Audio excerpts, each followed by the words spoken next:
It's my honor to welcome all of you to the annual Human Rights at Duke Lecture.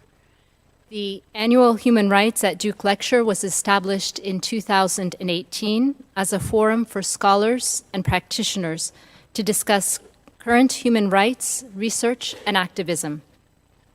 It is a collaboration between the two Duke Human Rights Centers here on campus, at the Franklin Humanities Institute and at the Kenan Institute of Ethics. This year, we are also grateful for the support of the Center for Muslim Life, the Muslim Students Association, Duke's Amnesty International, Duke University Middle East Studies Center, and the Duke Islamic Studies Center.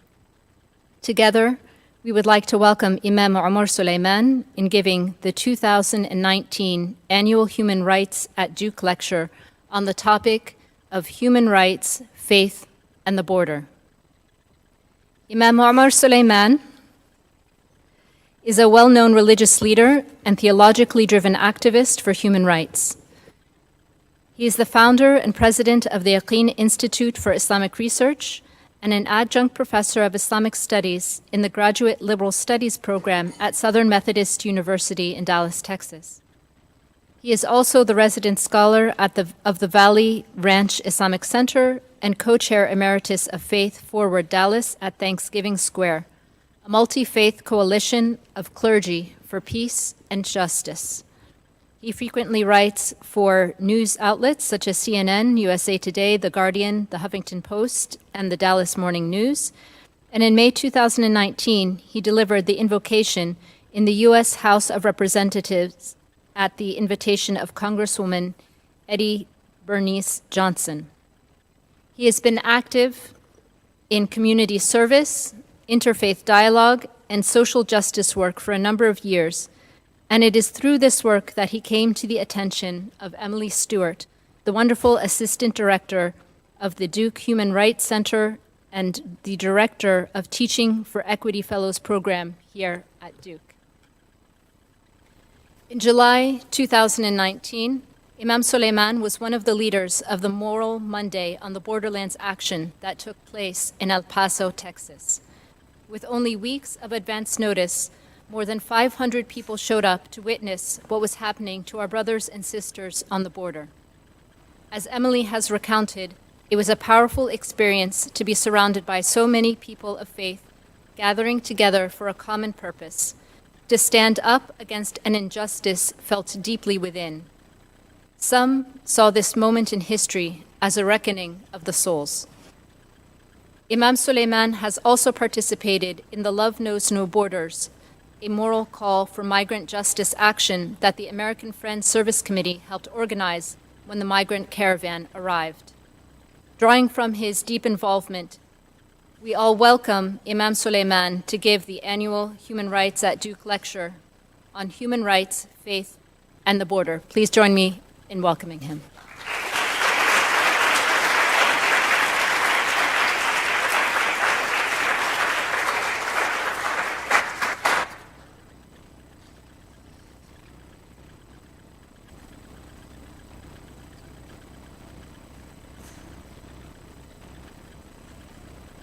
Just keep hiring it. Assalamu alaikum. Peace be with you all. How's the... Oh, that's good. You guys can hear me now, right? Okay, my voice is not that much louder than hers, I promise. So it's a pleasure to be here with you all this evening.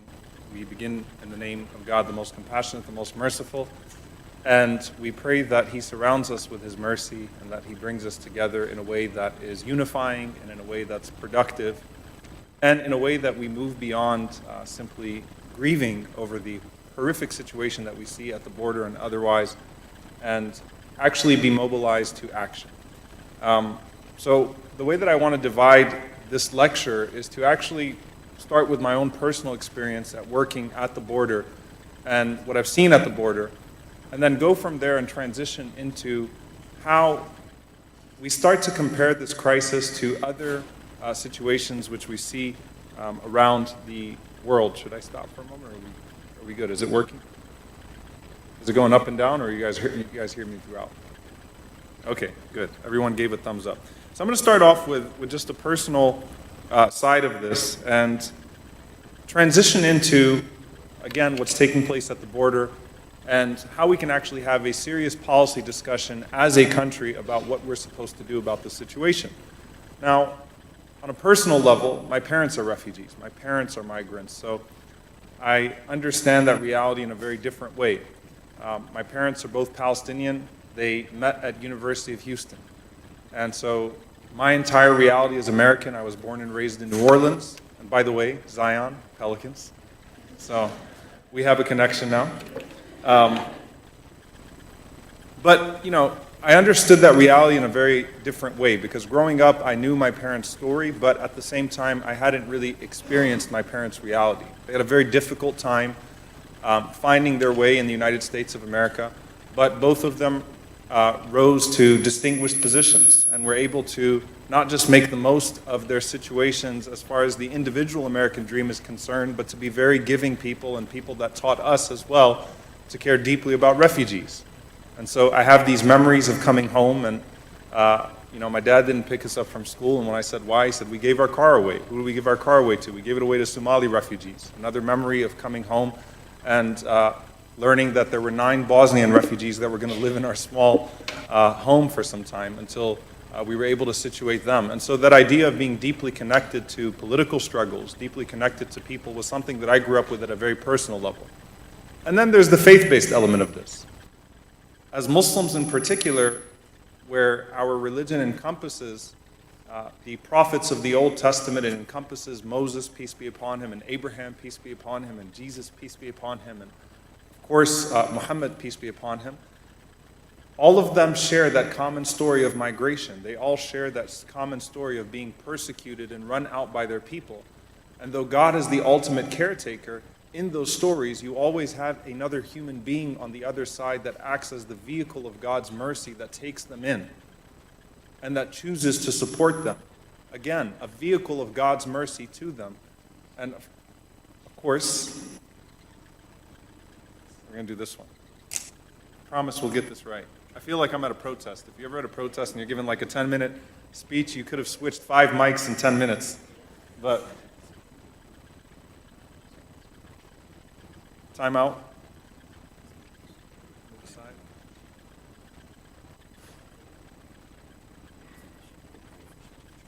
You sure? You want to take this one out the way too? Can you hear me now? You guys hear me well now? All right, great. So you can take this one away, or should I leave it here? Take it away, in case he decides to come on. And so there's that faith story that it was always a vehicle of God's mercy on the other end of that migration that took those prophets in and that championed their rights and supported them, even if they didn't necessarily believe in the calling that caused them to be driven out in the first place. Okay? So there's that idea of prophethood and where we stand with the prophets of God, and that their story is so deeply intertwined with the story of migration. To the point that in Islam, our calendar is known as the Hijri calendar. It's the calendar of migration.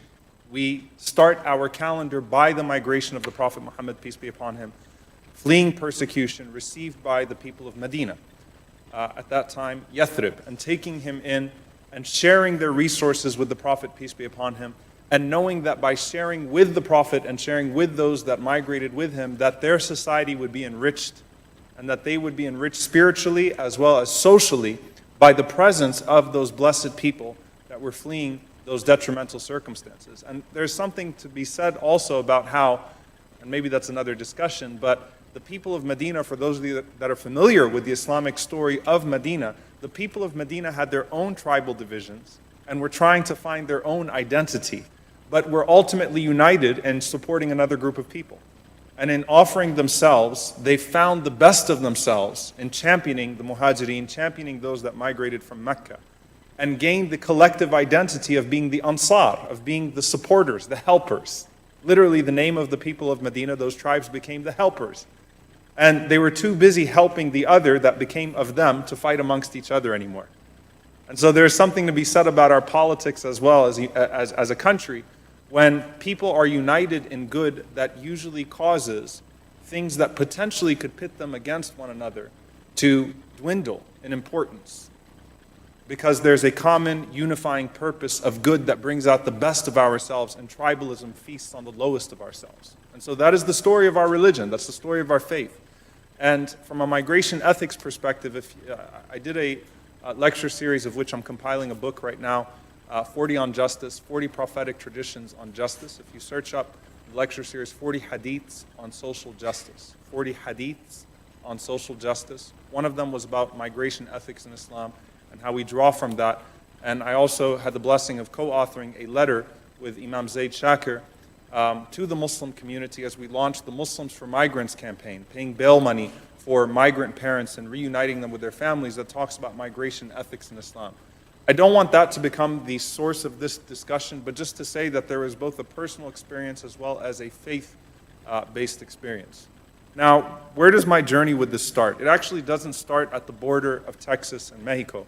It actually starts in Syria.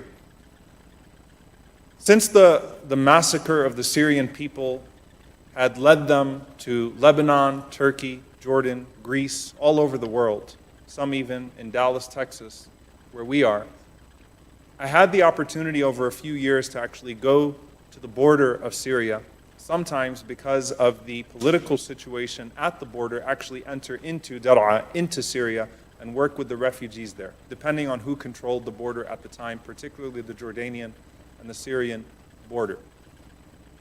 My first time going to the Syrian border to do work with the refugees gave this entire discussion a new element for me.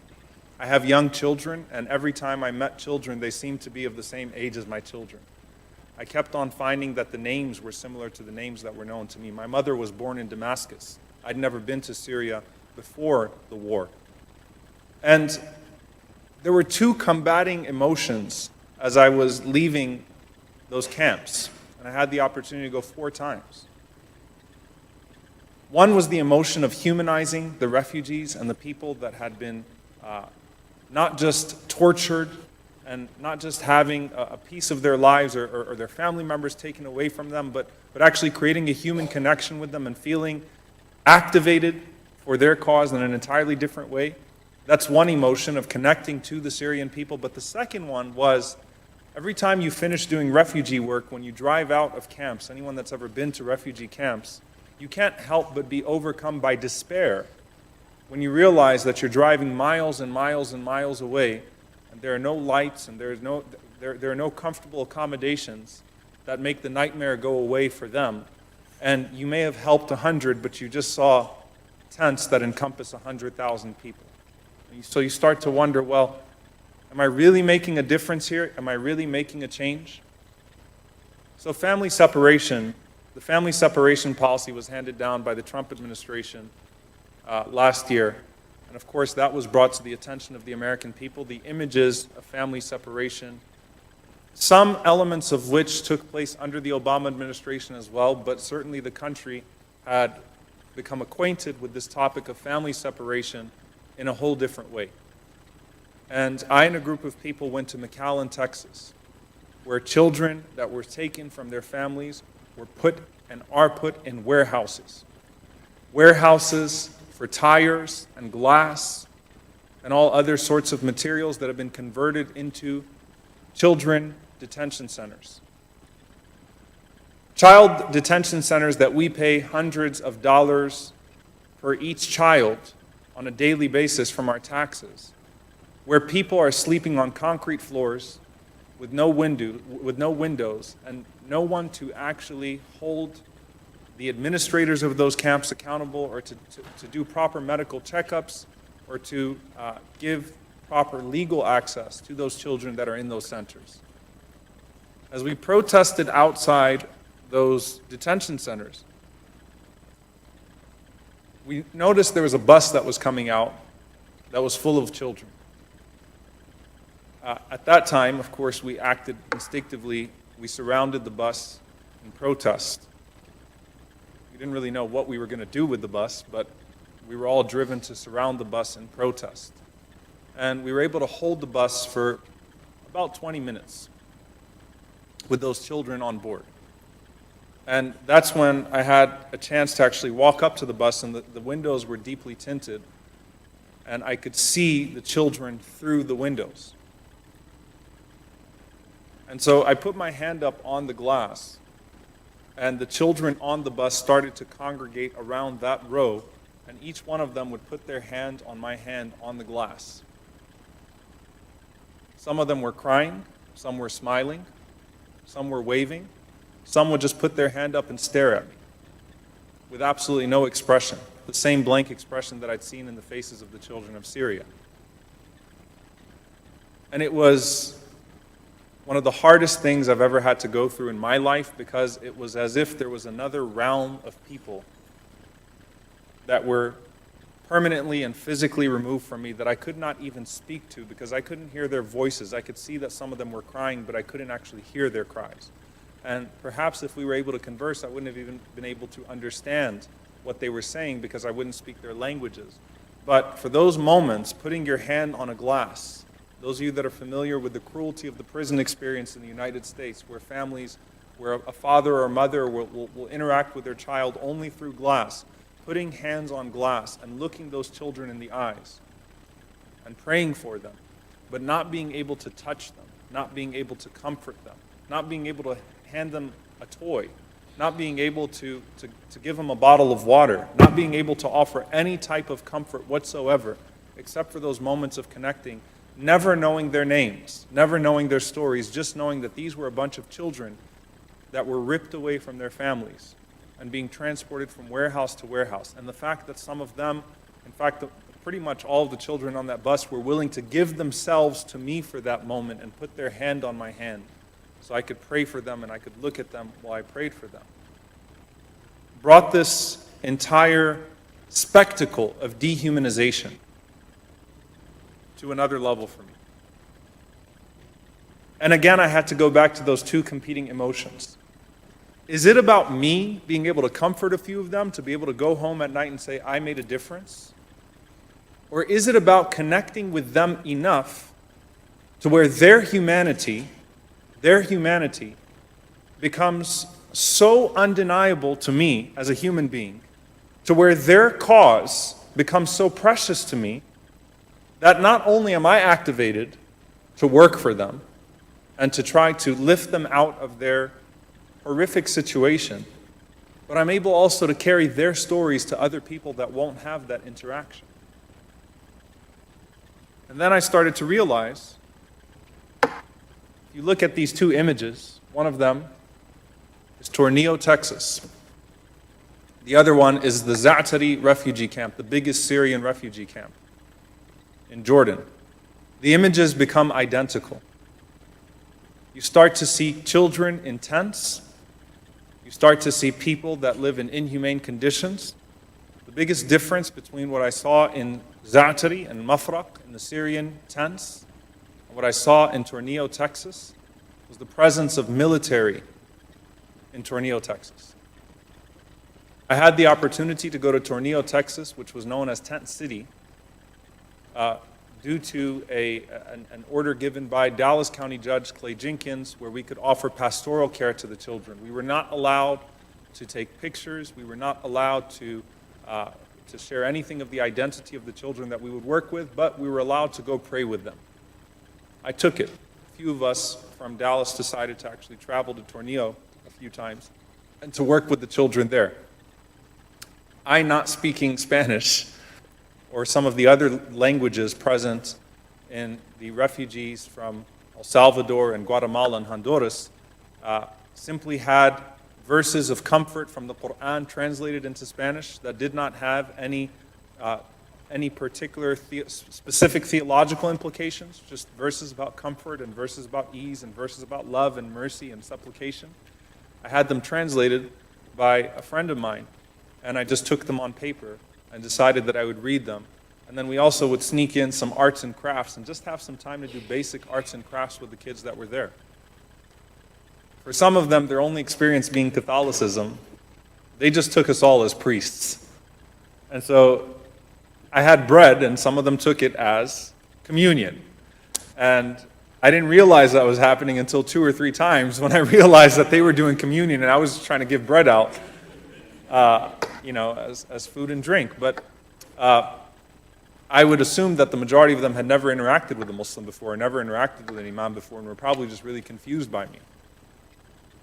And then, after that, they started to come and they started to ask us for prayers. Each and every single child asked for us to pray for their moms. All they would say is, pray for my mom. And it struck me that in Dallas, when the family separation policy was first handed down and some of these children were put on commercial flights, they were writing notes and they were sneaking them to passengers with their mom's phone numbers on it, trying to find their parents. It dawned on me again that we are looking at dehumanization and torture and oppression in so many different ways. The administrators at Tornillo, Texas made it a point to try to assure us that these kids are well fed and that they're even getting some recess time behind barbed wire. They get to go kick a soccer ball around. We give them popsicles on days that they're good. But you can't give them back their moms. And they have no idea why they are in that situation, what they are doing there, nor do they understand why they are being, why they are the source of fear for so many Americans when they're just kids trying to live a normal life.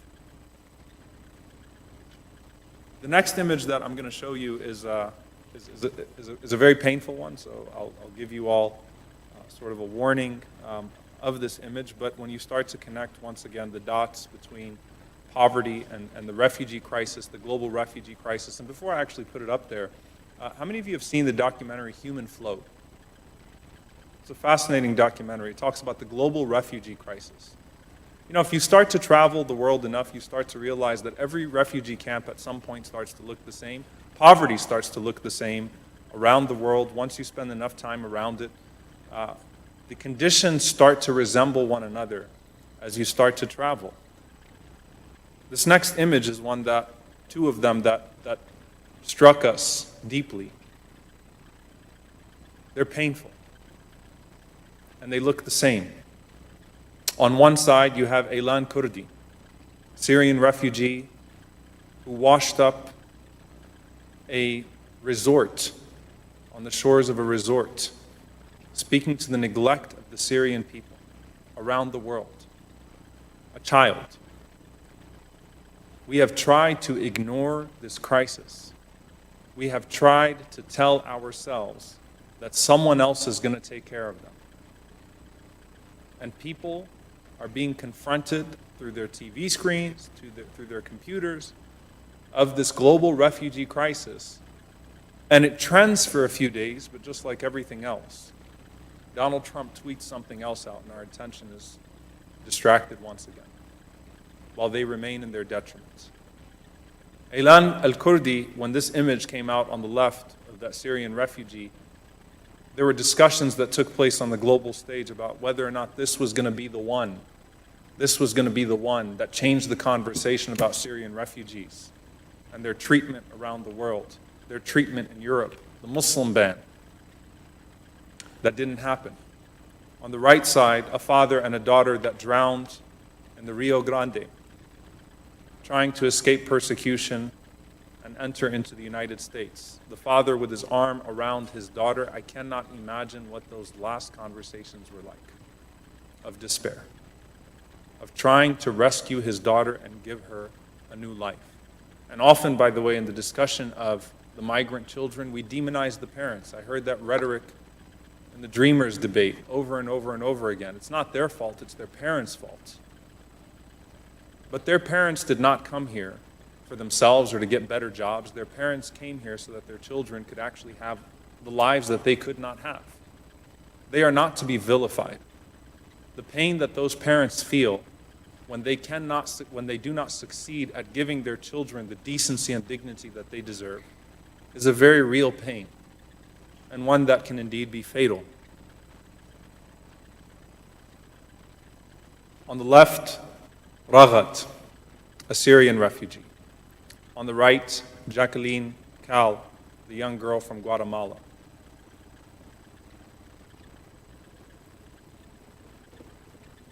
And This is probably one of my favorite images and paintings that displays how I feel like we need to treat this entire discussion of border ethics before I get into policy and legislation and the ethics of it as to what we can do. This was a painting by an Omani painter about the Syrian refugee crisis on a canvas. What we have to do is not just be disturbed. We have to be disturbed enough to act, disturbed enough to disrupt the comfort of people around us that think that we can simply turn away from this and continue to perpetuate the policies that lead to these detrimental circumstances over and over and over again. And so I want to talk about, for a moment, how we actually take this forward from a policy perspective, because it's very easy to feel debilitated and to feel completely incapacitated when you see all of these things and you realize, how many can I actually help? There's the element of charity. And charity is wonderful so long as it is not used as a means of escaping policy. A good friend of mine who works in combating homelessness told me that it's great that you take sandwiches out to the homeless on a Saturday morning, but when are you actually going to try to end homelessness instead of taking a sandwich out on Saturday morning? No one will really reprimand you or admonish you for taking sandwiches out to the homeless.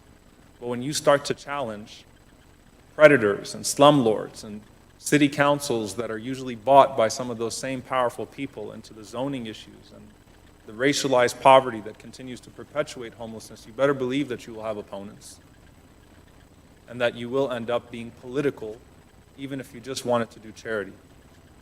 In Dallas, we had the blessing of opening a center called Dallas Responds. We were able to connect with the border at with some of the facilities in El Paso and to get permission to accommodate some of the asylum seekers and to connect them with their sponsors. You guys remember that image of the 962 people stacked up in El Paso in a detention center from a few months ago? Those were asylum seekers whose legal cases for asylum had already been approved. These were not people that tried to jump a fence or a wall. These were people whose cases had already been approved.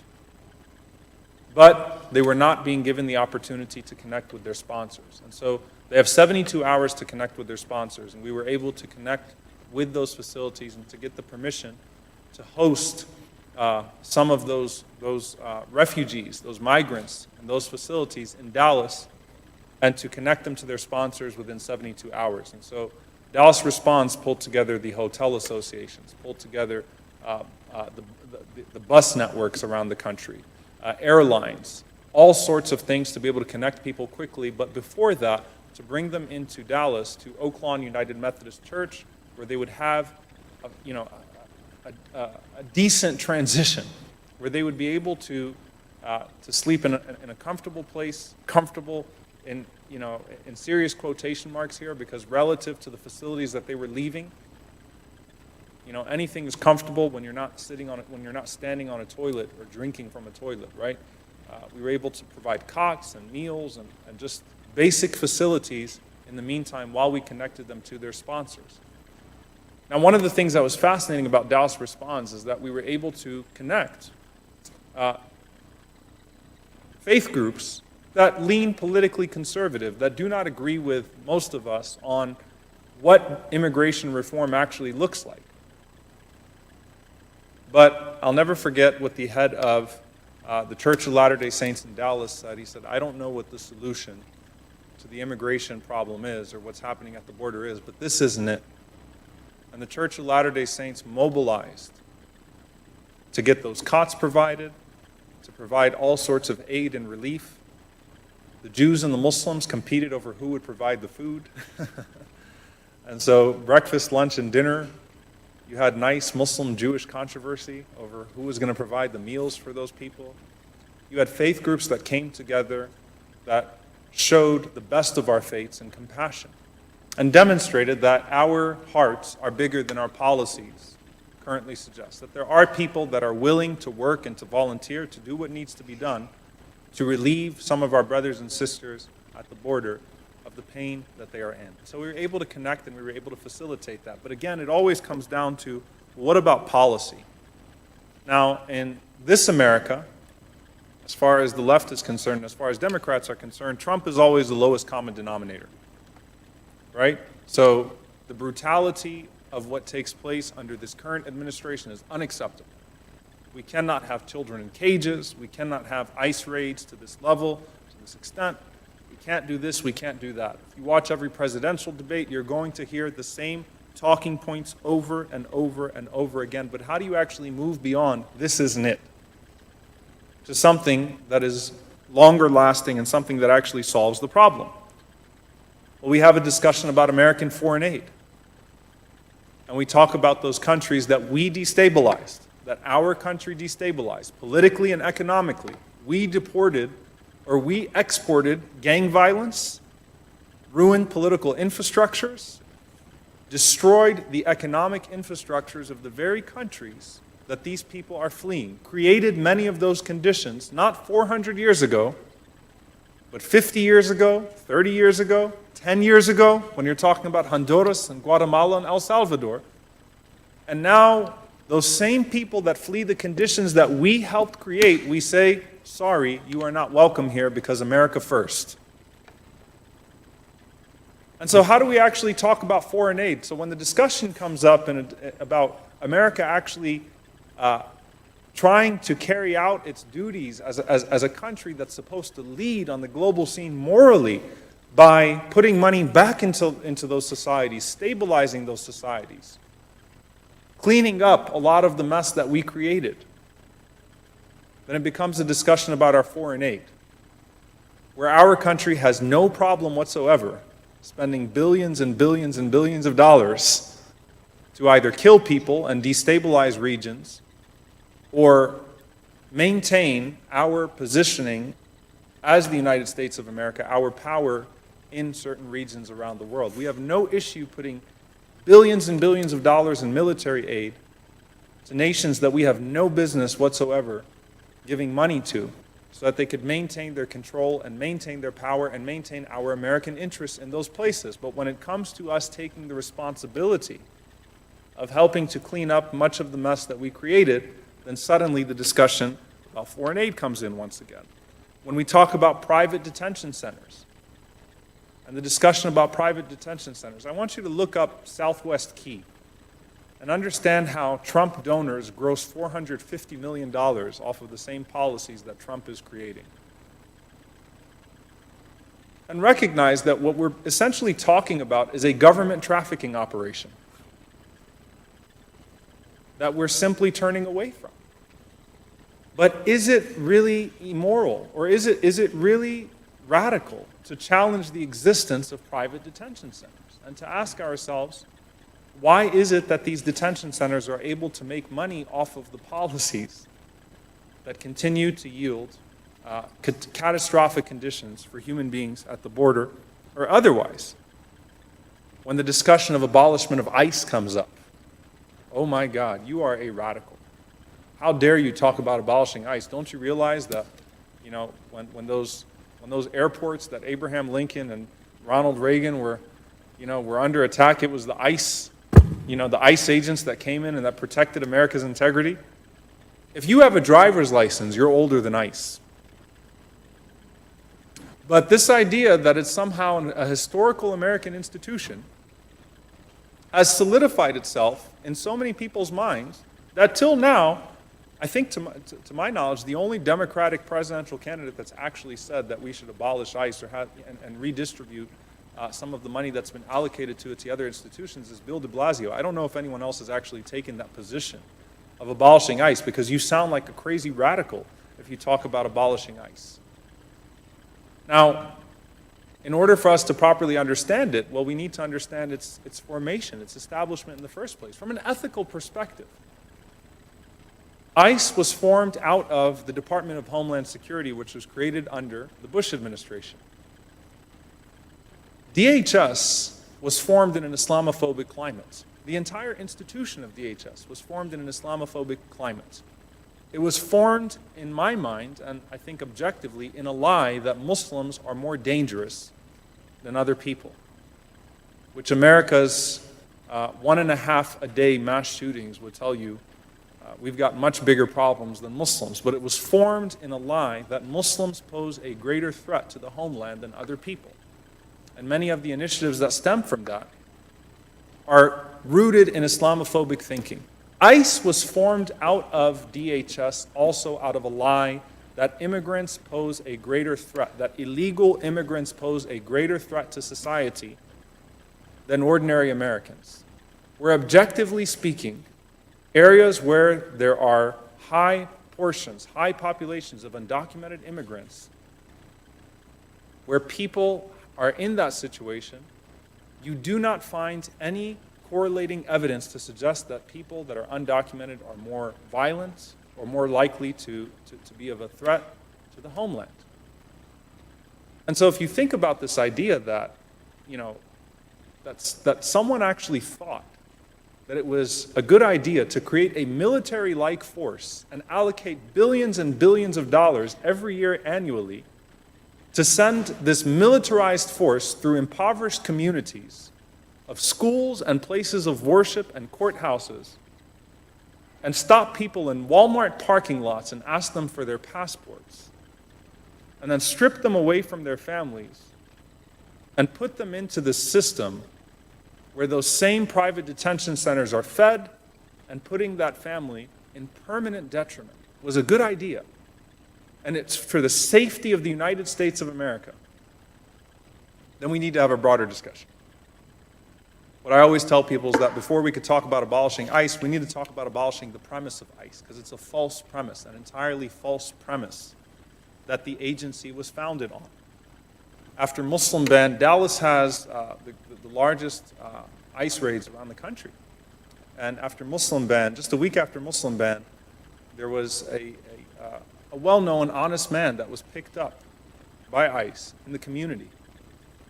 And his children for that week, grown children, were urinating on themselves in school because every day when they went to school, they were wondering if their father was going to be home when they came home. And you think about that fear that's created in the community now, where honest, hardworking people who have tried to do things right but ended up in a horrific situation where their papers expired, and due to technicalities and loopholes and other things, they were not able to gain legal documentation, and now they've got their heads down and they're just trying to do what's right for their families. But people are afraid of who? They're afraid of law enforcement. They're afraid of any type of public situation which could lend itself to this militarized force raiding and picking up a bunch of people, sometimes, by the way, even American citizens because they're brown, and putting them in ICE detention centers, ultimately deporting them and leaving their family in consistent peril. If you think about that, and the ethical stain that leaves on our country, that we have accepted that as normal, that it's okay for children in Mississippi whose parents were trying to make an honest living in these plants, taking low-paying jobs, waiting for us to figure out our immigration issue, are on the streets begging for sandwiches and for water. And if you ask yourself, is that anything? Does that do anything to make us safer? Does it do anything to make us better? Because often we pit those two things against each other. Does it make us safer? Does it make us better? Is this something that we're okay with? Because it's not just at the border. The border crisis exists in the inner cities in America. It's not just at the border. And oftentimes we focus disproportionately on the border in the physical sense, ignoring the realities that take place in our inner cities. And, if you think about what this means in terms of policing, what this means in terms of school, what this means in terms of, if this is supposed to root out violent criminals, imagine people not wanting to call the police or not wanting to call law enforcement in the worst of situations because they're afraid that ICE is going to show up and pick a bunch of people up as well. And so you'll have domestic violence that goes unaddressed. Things that are not restricted to an immigrant reality, things that are a part of the human reality in America that are as American as anything else, but they're not going addressed because You have a militarized force that goes through communities and rips families apart on a daily basis, and no one wants to deal with that. I'll actually share with you something very personal that happened with me on Wednesday. On Wednesday night, I was driving to teach class at SMU, or I was in a car on my way to class at SMU. One of my students was driving. And as we were exiting the highway, there was a rainbow. And he was remarking on how beautiful that rainbow was, and he was talking about how the cars are stopping, slowing down because they're looking at that beautiful rainbow. Just as he says that, we get popped in the back. Just as he says that. And pull over, and it's a young, undocumented man who was shivering and crying because he says, I was just looking at the rainbow. Please don't call the police and get me taken away from my children. I'll do anything. Here's my passport. I have cash. Whatever it is, I'll fix your car. But I have a 3-year-old. I have a 1-year-old. I was just looking at the rainbow. And you know what? We didn't call the police. And I thought to myself, at that moment, what a blatant injustice that if that was me driving that car, and I happen to be looking at the rainbow and I pop someone by accident, then I could pull over to the side, call the police, call the insurance companies, and it becomes a nuisance, it becomes an incident, but at the same time, I have no fear whatsoever of going back home and living the rest of my life normally. But it struck home. It actually struck me 5 days ago. And this is the paranoia and the culture that we are creating here within our inner cities. If you talk about the way that we are failing to process the over 800 legal asylum cases that exist at the border right now, as those people that came through Dallas Response. We had white supremacist protesters that were threatening to blow up the church because we were taking people that had legal asylum cases processed, but just did not have the opportunity to connect to their sponsors. What does it mean to expand the legal avenues of immigration so that people do not have to resort to these types of situations in the first place? What does it mean to provide a pathway for dreamers who are just as American as anybody else, who know nothing but an American reality, except that it's not reflected on paper? And not just provide a pathway for them, but their parents who have also come here and made an honest living for themselves and for their children. And then you start to have some of the more substantive discussions. Beto O'Rourke has a very interesting part of his immigration plan called the community visa idea. And the community visa idea reflects the Canadian system, where communities are actually able to sponsor refugees, take care of refugees. Not sponsor them entirely, but sponsor them to the point that they can ensure that their basic needs are met. Why not give the American people and these places of worship a chance to actually rise to the best version of themselves, especially places of worship that have been at the front lines of combating other types of ills, societal ills that plague our community? Why not allow them to rise?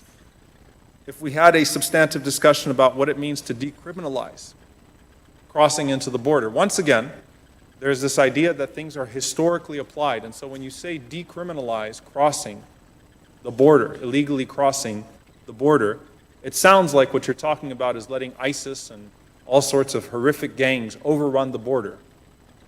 The reality is that even though there were laws that criminalized crossing into the border or crossing the border for years and years and years that are actually historical, more historical than ICE, they were not actually enforced until the Bush years.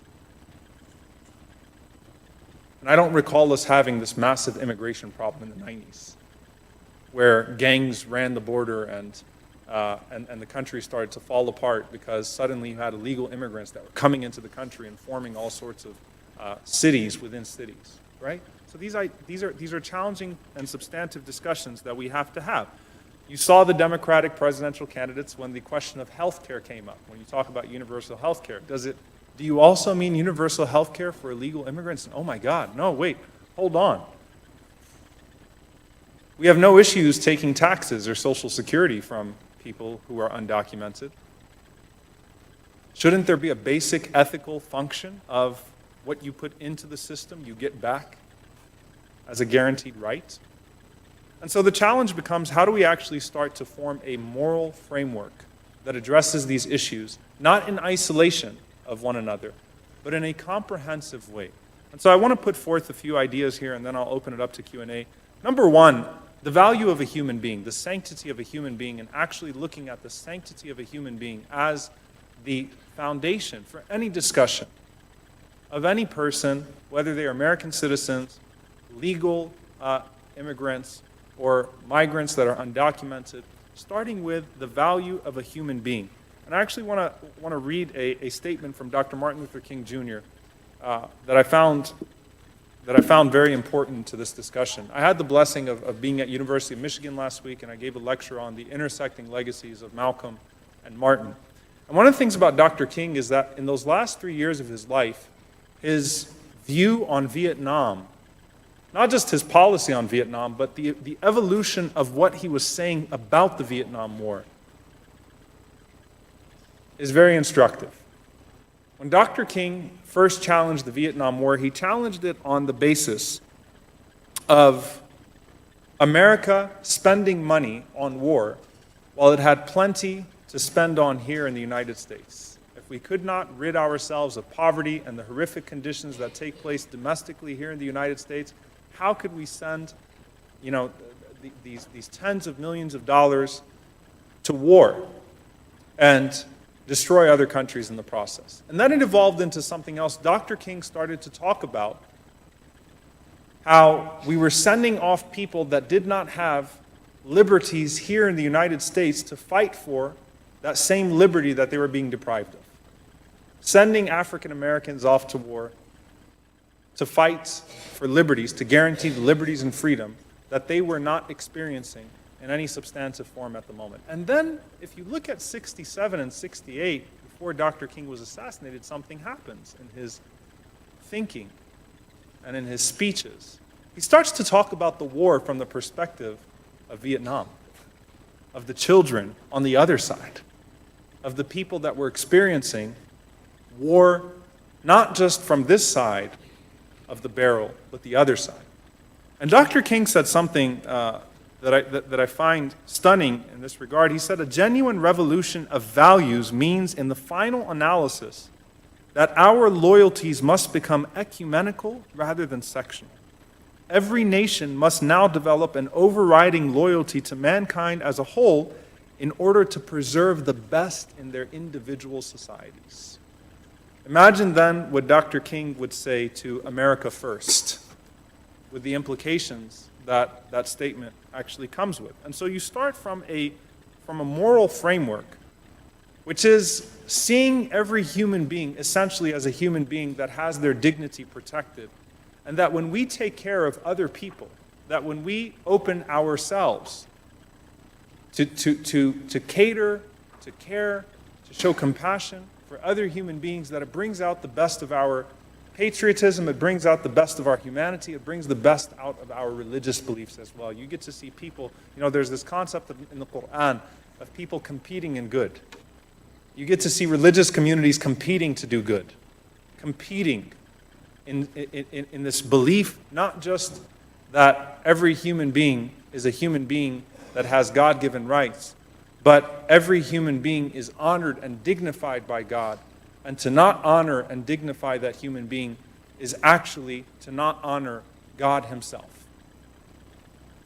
To take it into that dimension. There's a beautiful prophetic tradition. The Prophet Muhammad, peace be upon him, said that on the day of judgment, God will say to a person, O son of Adam, I was sick and you did not visit me.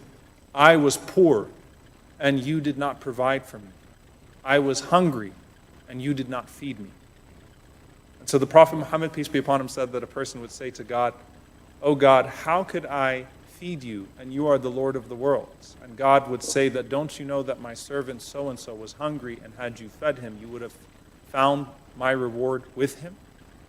Oh God, how could I provide for you and you are the Lord of the worlds? Don't you know my servant so-and-so was poor, and had you provided for him, you would have found my reward with him? Oh God, how could I visit you and you are the Lord of the worlds? And he says, don't you know that my servant so-and-so was ill, and had you visited my servant, you would have found me with him?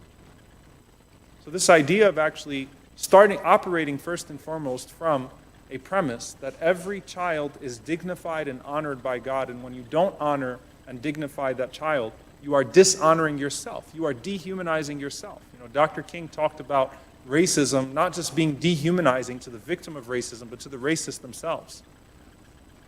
You are rendering yourself inhuman when you don't act upon basic human instincts that are put in you by the divine. And so when we talk about America first and we talk about protecting our borders, what does it mean to protect our soul as a country, our actual soul as a nation? When we talk about domestic policy, can we really talk about a domestic policy without talking about our foreign policy? And if we talk about reparations in this country as the right thing to do, because America has a past with its citizens now as well, an inequity that has never been resolved. And so when we talk about reparations here, how do we broaden that to an ethical framework that you do actually bear some responsibility to fix the mess that you have created, be it domestic or abroad, that you do bear a responsibility to people who you have put in a detrimental situation. When we talk about America thriving, can we talk about America thriving not in spite of the world, but actually through being a productive citizen of the world as a nation? And you know, it's always stunning to me that when we talk about these issues, we act like we don't have a legal framework or a policy place to start. There are immigration advocacy groups that do have it figured out, you know. They do actually have it worked out as to what an ethical policy looks like in dealing with the border. And I can tell you that none of those discussions revolve around a wall. The problem is not a wall or a lack of a wall. The wall represents something. The wall represents a low base white nativism, but it's not actually about a wall, is it? Because you don't have people really climbing a wall. You have people stuck in Juarez. You have people stuck at the border. You have people either in refugee camps on the other side or in concentration camps on our side. You have people in these horrific situations, and then you have an unfounded fear, a baseless fear that distracts from the real fear that we should be having in our country, that our country is imploding not because of illegal immigrants, not because of people on the outside or conditions that are caused from the outside. Our country is imploding for unresolved American issues, unresolved native problems. But through the lens of white nativism, we've made it about a wall and keeping people out. The reality is that we can be enriched by immigration, that we have been enriched by immigration, that people that have come to this country, that those that have migrated to this country, have been of the most productive citizens, and I use the word citizens intentionally to it. They have been productive. They have worked to the enrichment of this country. They have lived in fear due to irrational fear that causes them to live in that perpetual uncertainty.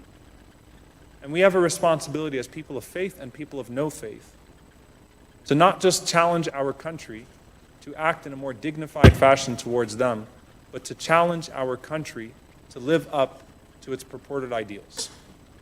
And so with that, I'm going to open it up to Q&A. I appreciate you all being out here. I'm sorry if I took a little bit too long. Thank you.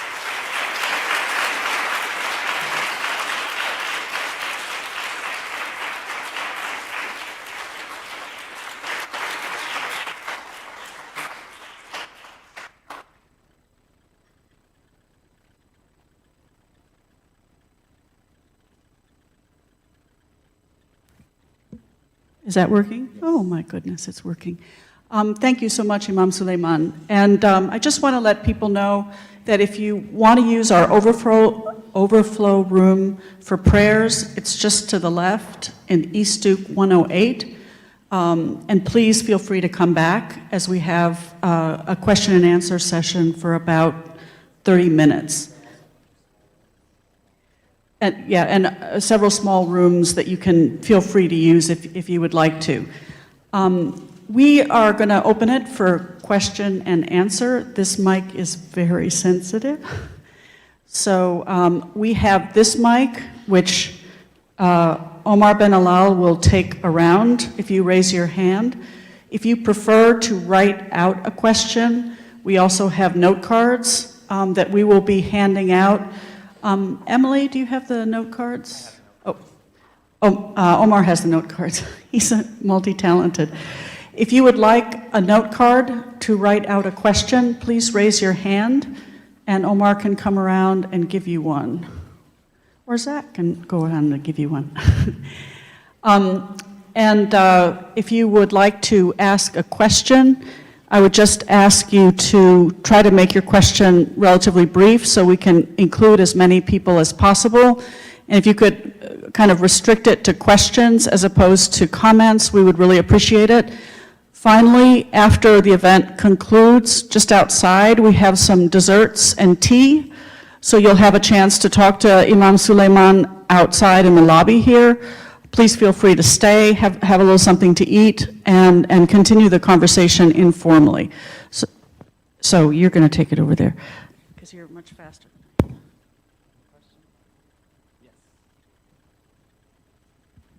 Assalamu alaikum. So I have a question about what our priorities should be as a nation. Should we direct our priorities to providing relief to these countries that we have wronged in the past?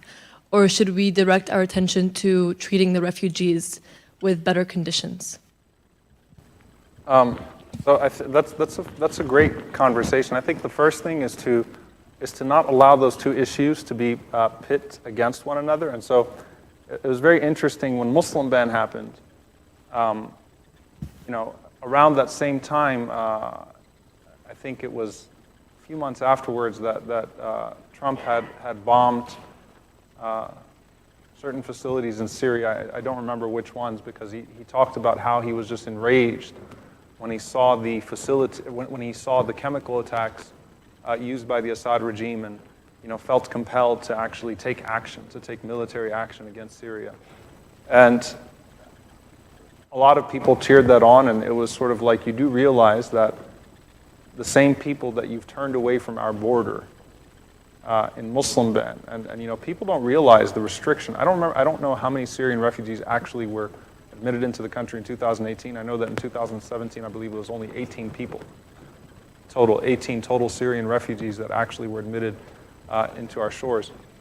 That it's the same people here, right? So I think that a lot of times we inherit cognitive dissonance that exists with policymakers, because we feel like that's the only language that we can speak with and the only way we can make things make sense to people. And I think it's important for us to push back on that and to say, look, it's upon us to not just help refugees, but to play a productive role in stopping the situations that's turning them into refugees. That these refugees should be sources of hope, not sources of fear, sources of inspiration. Whether they're here or whether they're abroad, that they're human beings, and sort of insisting on that essential human value. So I think from an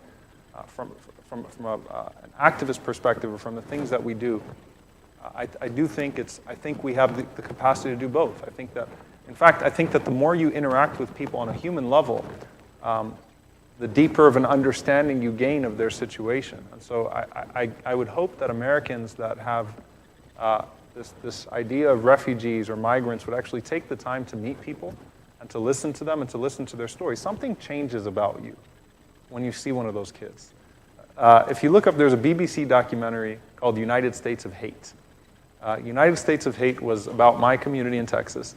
Don't ask me why Muslims chose to settle in Texas. A state that has 10% of the country's hate groups, but for some reason, Muslims chose Dallas and Houston, all right? So there are just a ton of Muslims, hundreds of thousands of Muslims in Dallas, and Houston, all right? You've got over 300 mosques in Texas. I don't know why, I don't know whose idea it was, but it happened, all right? So we're there. It's sort of like how Somalis settled in Minnesota, okay? It just doesn't make much sense, but okay, we just got to go for it at some point. We just got to deal with it. So United States of Hate was about the white supremacist armed militias that protest in front of our mosques regularly. So Dallas is the only place in the country where we have regular armed white supremacist groups or regularly have armed white supremacist groups protest outside of our mosques. Regularly. Not every once in a while, regularly. Okay? And so BBC did a documentary about it. And they actually gave me the opportunity to talk to one of those white supremacists and to introduce him to a Syrian refugee family. And they had him on camera saying these horrific things about them. And then he sees an 8-year-old girl whose leg was blown off and tripping over herself to get around the park with her family, this happy 8-year-old girl. And the guy just hung his head in shame. And he said, I feel like an idiot. I was like, good. You should, right? You should feel like an idiot. You know, like that's the point, right? You can't say these things to people when they're actually in front of, when you start, I mean, there is some compassion, right? A natural instinct of compassion. So I think we need to expose people more to those stories, not wait for a news cycle to bring it to us. And that's why, to me, you know, those projects like Humans of Syria, there was a photojournalist who published all the images of the protesters in Gaza whose legs had been blown off. There's another photojournalist. I wrote about this in the Dallas Morning News called "Don't Let the Shouting in the Oval Office distract us from the shouting at the border," because at that time they had that Chuck Schumer and Trump and Pelosi sitting in the White House and yelling at each other, bickering, and it's like, let's not get distracted from the issue. And I think that it's important for us to amplify some of those projects. There have been people, photojournalists, that have actually tried to capture the stories of people at the border. Remember the caravan? You guys remember the caravan before the people at the border of Tijuana were tear gassed and attacked because of the scary caravan? So there was actually a photojournalist, and I just don't remember his name, but I wrote about it in that article, who actually tried to tell the stories of these people at an individual level. Because once you start to understand people at an individual level, then you get a better pulse of what we should be doing with the circumstances that led them to those situations. Good evening. Thank you for being here. I appreciate the broad view that you've given for the need for immigration policy, but I'm wondering, in the visits that you made to refugee camps, did you come across any of the reason why children were being separated from parents? And more importantly, did you encounter any reasons by which they're going to try to put children again with their parents? Because it's been reported that a lot of them weren't even documented as to where the parent went and where the child is now. So I can tell you that, so I had the opportunity to go to, most recently, to Juarez with Reverend Barber, actually, Duke alumni, right, and the Poor People's Campaign. And we had a multi-faith coalition that went to Juarez. It was really interesting because you drive into Juarez, which is, they call it the most dangerous place in the world, and you actually don't even go through a checkpoint. There's no immigration. It's sort of like go at your own risk. So no one even checks your papers before you go in there. You can literally drive into Mexico. And start to drive through those camps, and it's at your own risk. And they have the Stay in Mexico program, and so every single person, it was just really, what struck me was that unlike the refugee crisis, every single person had a story that just seemed more tragic than the other. So I'll give you an example. There was a mother whose 2-year-old child is an American citizen, but she's undocumented, and she's in one of those camps in Juarez. She literally held her child out and said, can you just get him across the border and I'll just die out here.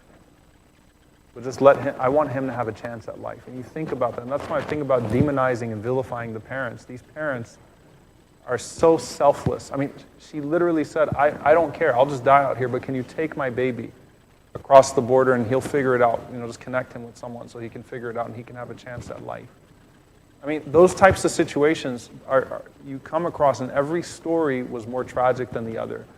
And then it just becomes that vicious cycle of trafficking. Imagine if you've walked 8,000 miles to get to the border, and then you get stuck.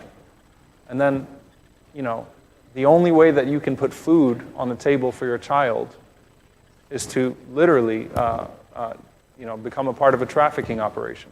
Right? To prostitute yourself just in order to have enough food to feed your child. So the separation is perpetuated in many ways, and the situations are very unique. But then we're coming back into the States. So if, how many of you have been through secondary screening coming back into the country before? All right. You go to a secondary screening room, it's just another room, right? You got just the blue chairs, and you've got a picture of the president on the wall, and then you got, the agent, the border patrol is going to come out to you, ask you a few questions, right? So driving back into El Paso, I just want you to understand this, is driving back into El Paso, I got pulled out of the car. Okay, I was with a bunch of faith leaders. I got pulled out of the car for secondary, okay? I went in that secondary inspection room, and every seat has handcuffs on it.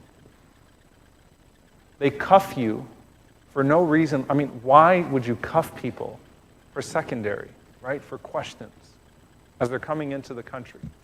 And so the dehumanization starts there, right? Of just the way that you're treated at that point. So when you're processing people, you're not processing people as human beings, you're processing people like animals. So it's very easy for people to get lost in that process. It's very easy for people to get separated.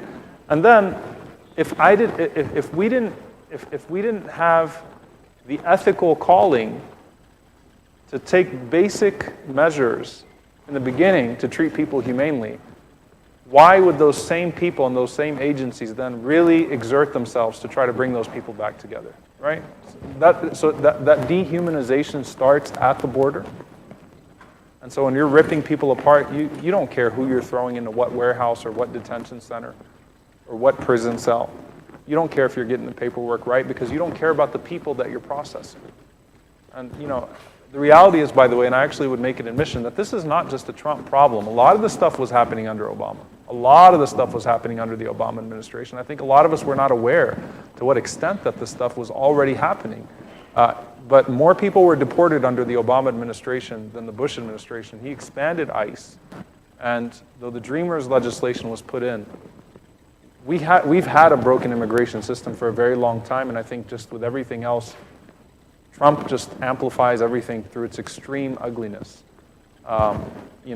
just like he does with everything else, right? And so for us, we now have a calling, right? We now have a duty, having been exposed to this as a country, to say, you know what, not only should we be keeping families united, we also should not, I don't want families to be in permanent detention in warehouses together. They need to be given a path to a dignified existence. So it's sort of overhaul of the system from start to finish, how you treat people from the beginning all the way to the end of that process.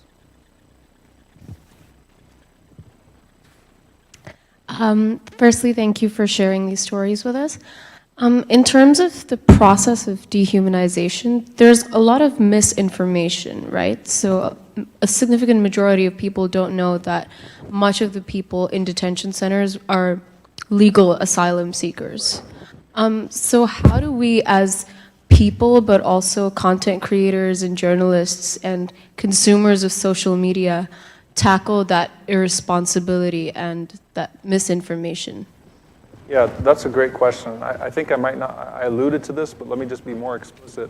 Immigration advocacy groups have done extensive research on this stuff, on the policy level of this. So like in Texas, it's Raíces, right? And the United Dream Team, North Texas Dream Team, and so many other groups that have just done incredible work on the policy side of this, where people need to be educated on the policy. So I think writing op-eds is very important, and trying to get op-eds situated is very important, to where you just challenge these false narratives that exist about people, that exist about immigrants. The second thing is the human side of this. I'm a big Maya Angelou fan, and so when I went to Syria, there was this quote of hers that just penetrated me. When you would talk to the people, at first there was a great skepticism, right? Like they don't really feel like talking.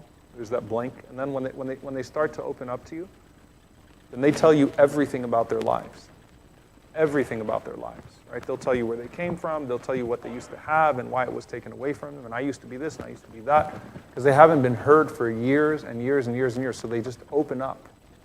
And they go from not telling you anything to telling you more than you could imagine. Everything, once they have a little bit of comfort. Maya Angelou said that there's no greater agony than an untold story inside. When you feel like you have a story that hasn't been told, it is agony.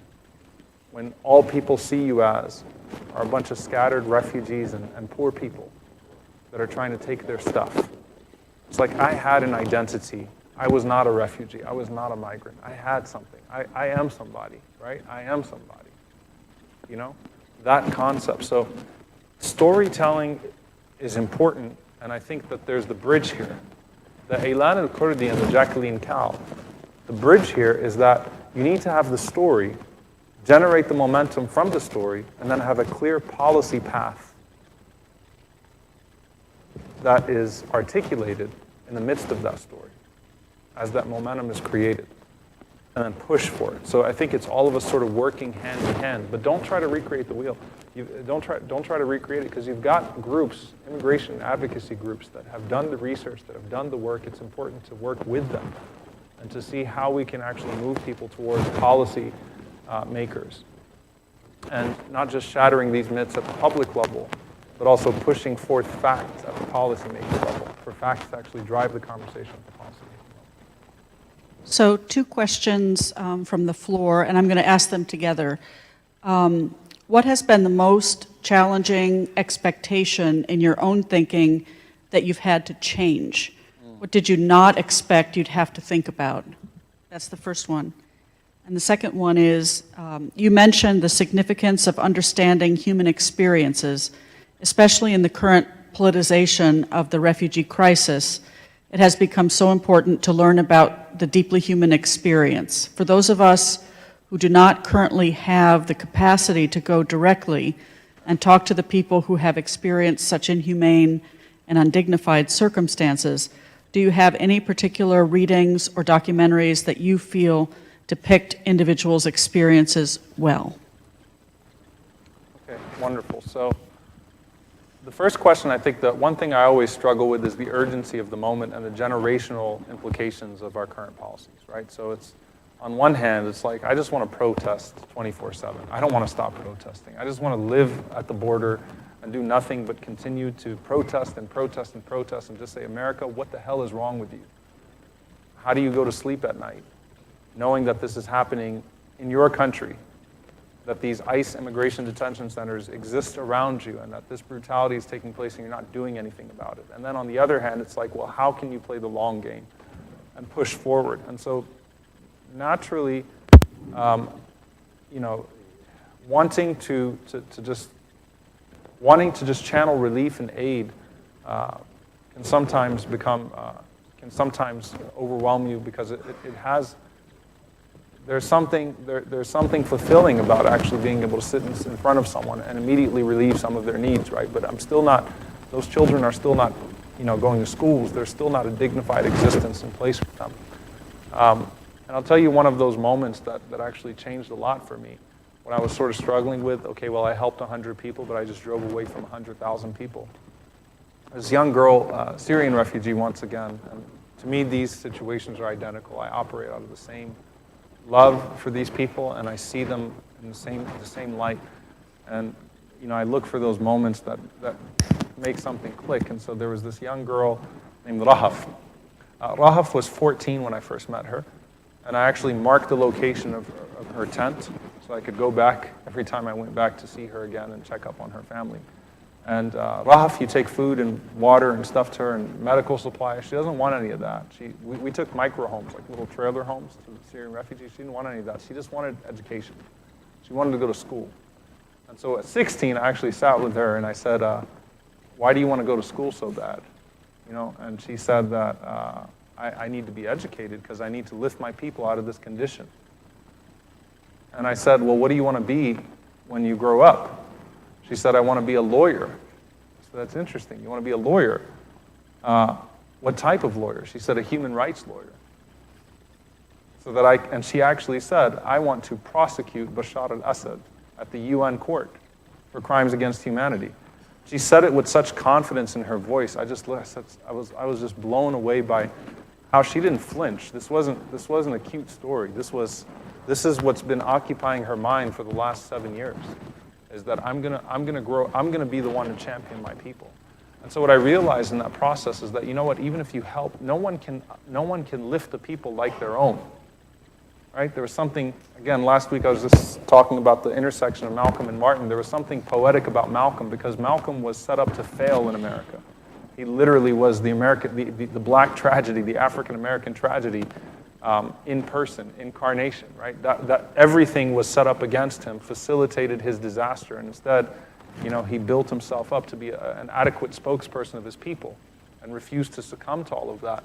And so my thing is that if we can uplift some of those stories and give some of those people a chance to succeed, no one can tell their people's story better than them, and no one can champion their people's rights as much as they can. So we need to amplify those stories, and we need to uplift some of those individuals and not despair. And this is not belittling the small good deed, because if you look at the small good deed in comparison with the large horrible situations, at times it's not worth doing the good deed. And so you don't do the good, and you don't solve the evil that's leading to those situations. And so I think, you know, don't belittle the opportunities that you have to work with refugees and migrants and people in your situation. One of those examples, by the way, we started the Muslims for Migrants campaign.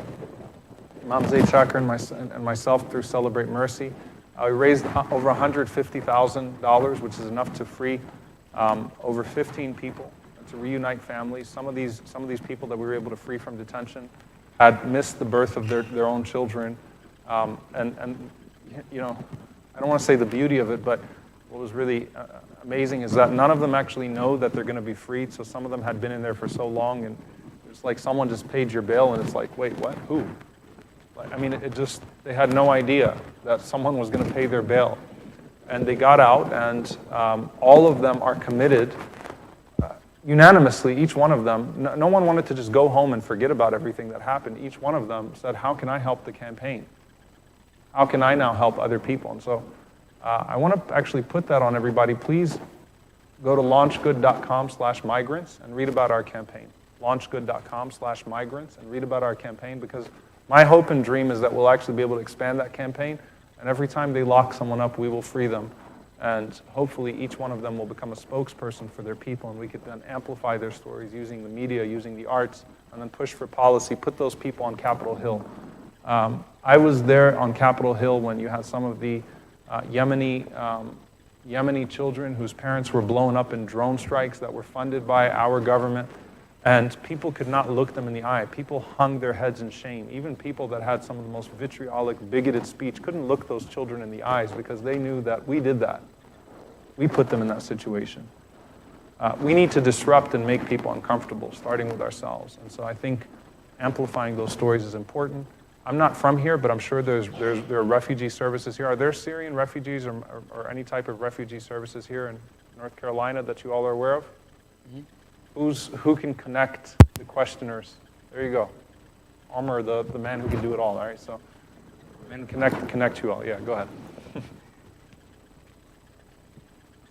Assalamu alaikum. So I was wondering, as students in North Carolina, we're pretty far away from the border. We're not, like religiously skilled in any way to do that kind of work. So like, what are tangible steps that we can take to address this border issue? But also more than that, like all the work that's being done, often like you don't see like palpable outcomes of that. Like you don't see any impact of it. So like in the process of doing so, how do you keep yourself motivated and keep going, like to fight this battle every single day?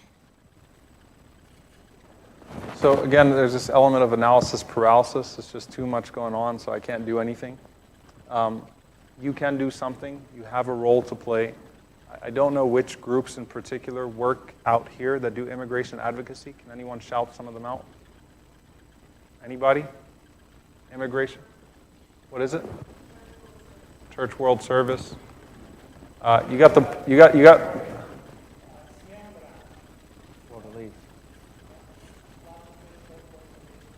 There you go. Islamic Relief does work out here. Reverend Barber's Poor People's Campaign out here.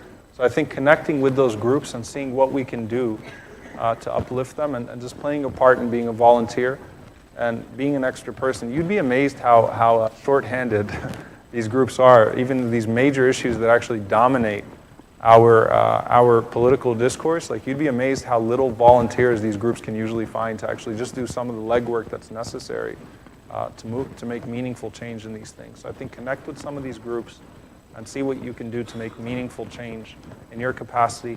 And your job is not to solve the crisis. Your job is to do your part in solving it and to amplify it so that we can collectively solve it. All right, so kind of removing it from the individual domain into the collective domain.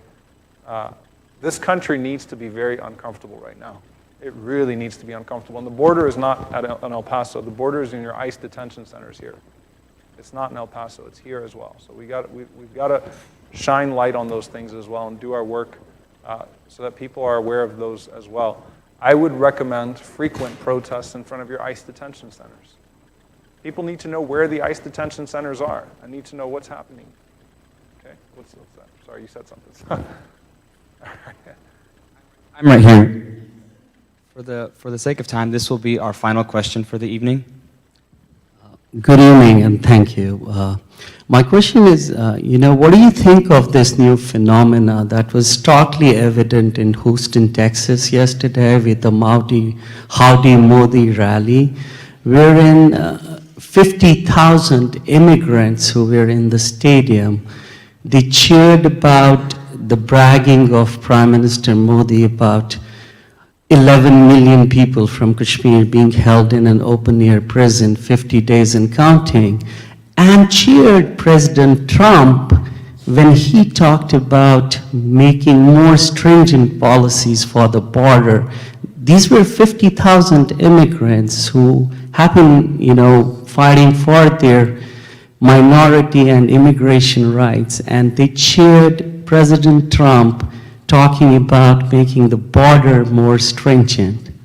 How do we counter that phenomena, and what do you think of that? I was in the protest on the outside, and I can say that I was in Houston yesterday, we probably had 20 to 30,000 people on the outside too, so that was very encouraging, a diverse group.